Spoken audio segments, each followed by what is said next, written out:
Thanks for taking my question. General Petreus, in his new role, has a very difficult situation now in the center of the situation in Benghazi. Do you have any comment?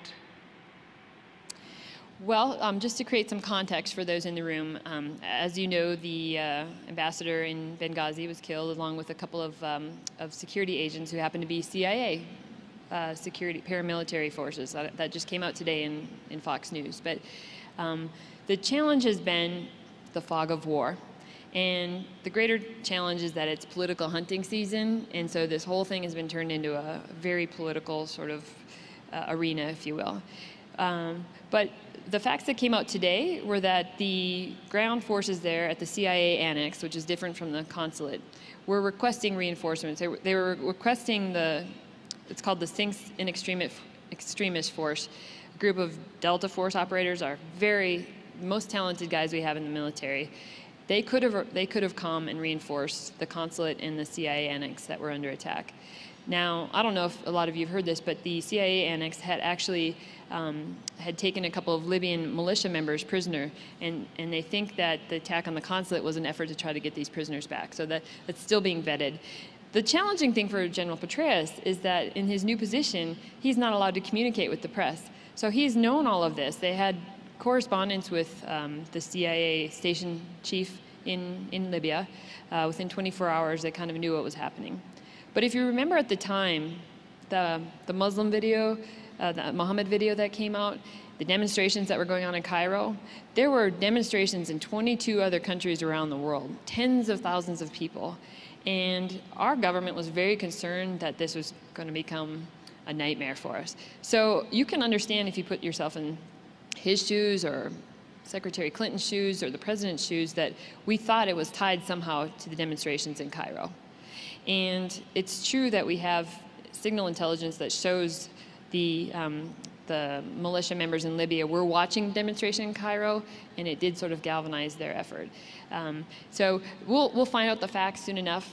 As a former intel officer, it's frustrating to me because it reveals our sources and methods. I don't think the public necessarily needs to know all of that. It is a tragedy that we lost an ambassador and 2 other government officials, and there was a failure in the system because there was additional security requested, but it's frustrating to see the sort of political aspect of what's going on with this whole investigation.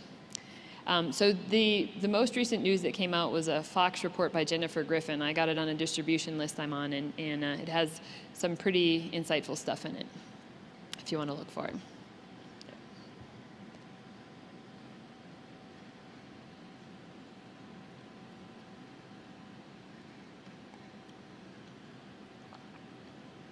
Hi, I just wanted your opinion actually on, there's all this media attention not too long ago about the sexual assaults and the cover-up of the armed forces for women. Being the mother of a young girl, I'd be hard-pressed to encourage her into the armed forces. What's your opinion about what does the armed services have to do to protect our young women? Mm-hmm.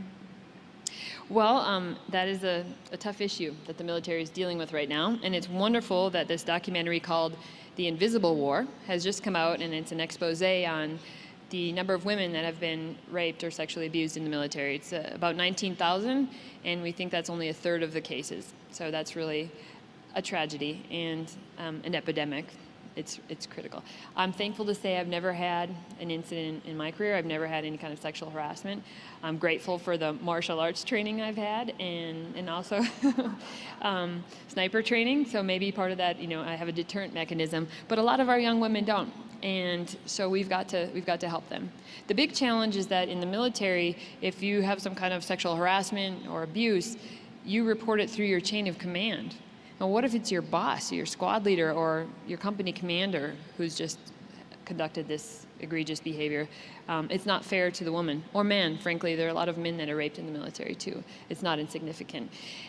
So what the military has done is try to take the investigation mechanism outside of a unit and create all these hotlines. And we've had these for a while, but you have to educate the troops on how they can seek help and so forth. So this brings the larger question of, should women be in combat, where you're in an even more hostile, austere environment and rather isolated, if you will. Women are in combat, and our ground combat exclusion policy is anachronistic. Thankfully, DoD overturned a couple of policies earlier this year in January and opened up 14,000 more positions for women, but there's still 250,000 that women are excluded from. But do you feel like women should have the equal opportunity? You have a daughter. Of course you want her to have great opportunities. But should they have the opportunity, if they're physically fit and mentally agile and so forth, to be all they can be?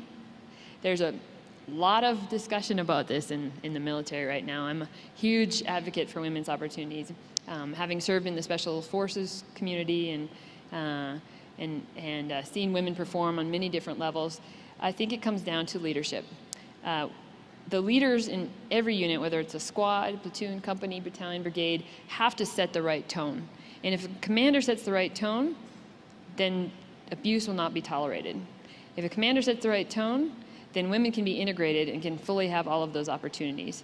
But you have to have the right leadership example there. Are we done or one more? Okay. They're cutting me off, so all right, thank you.